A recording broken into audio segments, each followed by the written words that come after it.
Hello everybody, my name is Bodens and welcome to a 352 Bundesliga squad builder for 20k. You can get this for about 15k if you're lucky, but this is a brilliant squad. I just can't believe how amazing this squad is. I actually got one Division 1 with this team, undefeated with it, and I don't expect to be losing anytime soon because I have had no trouble using this squad. Come across beast teams, beat them. This is a brilliant squad. Let's start with the goalkeeper. Wiedenfeller goes in goal. Borussia Dortmund, German. He's a great goalkeeper. So underrated. 1.5k he cost me. You get him for 1k if you're lucky. Wies is about 5k and Neuer is 50k, so this guy's the next guy in line, and for this price he's brilliant. I have had no problem with him at all. Just use him. I wouldn't recommend getting the other two. The three centre backs are Boateng, Felipe Santana, and Socrates, where I'm putting him now. And this is how I actually use them. I wouldn't change that at all because that is how they seem to work brilliant in that formation or that way. This order. Boateng on the left, he's got brilliant stats. Cost 3.9k, I believe, and you get him about 3.5k. And Felipe Santana costs 7k, that is how much you're going to get him for, but 7k is a brilliant price for me. It's very good. Pace, strength, it's just what you want. And these guys are tall as well, so 6'4" and 6'4" for both Boateng and Felipe Santana. Socrates is only standing at 6'1", but he's very cheap. 1k, you can get him for about 750. That was just the cheapest on the market for Socrates. He's brilliant. You can get Dede, put him in there, but for honestly 5k, this is 4k cheaper, and I would prefer to have Socrates in there. Now the CDMs are both amazing. They are Luis Gustavo and Jones, and these guys perfect. They drop in when you need them to drop in. They attack when you need to attack. Jones is more likely to attack, where Luis Gustavo will stay back. So you're never going to have like less than 3 at the back. Your 3 centre backs, you're just going to be fine at the back, and then these guys will drop in when you need them to, and it just works brilliantly. Gustavo is not as good as Jones in my opinion. I don't know why. Just that's the way it worked for me. But they have got brilliant stats. Jones cost 400 coins. That's brilliant buy. And Luis Gustavo, okay, that's how much you're going to get him for really. But you should actually have them this way around, sorry, because Gustavo is left-footed, and that is how I have them two, and the centre-backs and goalkeeper. The right midfielder is brilliant. Sam is just godly. When he gets the ball, you know it. He has 90 pace. That is not what I got him for. I got him because he has the best average stats for a right midfielder. 90 pace is just a huge bonus. 76 shooting, 73 passing, and 81 dribbling. He is brilliant. He has scored good goals for me, and is just fantastic. You can see how many goals he's actually scored just for me, and that is just brilliant. On the left midfield, we have Elia, and you probably knew it was going to come, but 91 pace, 68 shooting, 70 passing, 85 dribbling. Just like Sam, he is a huge effect on the game. 5-star skills is a huge bonus. Shame he hasn't got a bit more high of a weak foot, but who cares? He's right foot on the left. That's what you need, and that is just brilliant. These two left and right side players really have a big effect on the game. You can cross them in, and the strikers will deal with it. But now we're going to have a look at the cam, and the cam is Diego. No problem with him at all. Nothing amazing, but nothing bad to say about him. He's got 76 pace, 76 shooting, 83 passing, and 87 dribbling. The passing and the dribbling is what I saw in him, so I thought, right, I'm going to get this guy because I want him to feed my up front and make them score, and that is what he did. A brilliant buy. And he only cost 1.9k, probably get for 1.5k. He was just a little bit expensive at the time of buying him. And the two strikers, I will put them in at the same time, are Arana. I can never say his name, sorry about that, but SWN is the other one. I'm going to call him by his first name, which is Marco. But 750 coins for Marco, and 1.5k for Alexandra SWN, sorry.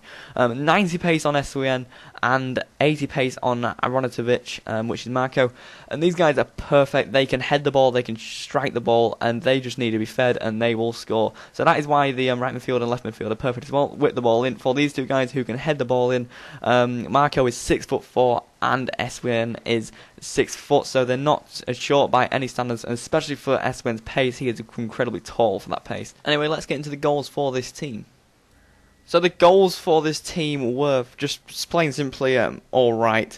This was in Division 1, as you saw there. We'd started off the season with 5 games played, but only 6 points taken, and so I needed to win 5 games to actually win the title and stay up as well, and this team did it for me. 5 games I played, 5 won, unbeaten with this side in Division 1 is absolutely fantastic. The goals, as I said before, aren't the best because they're all in Division 1, and the players I was coming against were people that I needed to beat. I wanted to beat them. I wanted to see what I would get for Division 1, and I got a 7.5k premium pack and 7 or is it 8,000 coins, sorry, and a premium pack, which is fine. I would prefer about 15,000 coins, to be honest, to a pack, as pack luck for me isn't the best. But as you can see, Marco there on the weak foot fake shot then just smashes it, which is a brilliant finish. But anyway, to people who were querying about the 3-5-2 formation that I chose, basically 3-5-2 is perfect. There is not a single thing wrong with it. You're so dominant in midfield that if you can hold it in midfield for about 2 seconds, you are just brilliant in the game. 3 at the back formation is no problem. With 4 at the back, I find that my fullbacks always attack, and it's basically like me having 2 at the back, especially in the counter-attacking system with the Ultimate Team this year. You need 3 at the back, I think, or 5 at the back, but 3 at the back is fine because, like I said, the 2 CDMs always will come back and help you, assuming you choose the right ones. As you can see, Marco there, brilliant dribbling technique by him, which I wasn't really controlling that well, but he did it perfectly for me. And yeah, the CDMs just work out so much. They really do. Anyone that says 3 at the back doesn't work for them, I really wonder what you are doing, because I just played balanced all the time. I never changed it to attacking or ultra attacking or ultra defending. Stayed on balanced all the time. It was perfect. There was no weakness anywhere. I felt 3 at the back they were always there. The 2 CDMs would be up front or at the back whenever needed. And the 3, the cam, the right mid and the left mid, were in the position all the time, ready to do stuff and cross it in for the 2 up fronts, who were just fine for me. It's, like I said, 20k is a brilliant price for this team. You can probably swap Felipe Santana for somebody if you wanted. If you don't feel like spending 7k on him, well, maybe it will go down in the future if you are watching from the future. You see that goal there? I was so happy to score that. Marco was just like, oh, get it in. Finally got it in. And, you know, this team I come across today was actually good as well.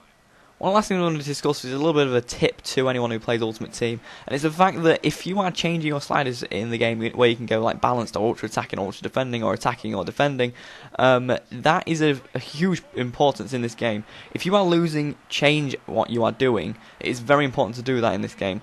But if you are winning like 3-0 and you are ultra attacking, keep it on ultra attacking. If he gets a goal, maybe you need to start changing it up a little bit. But if you're still counter attacking fine on ultra attacking, do not change that.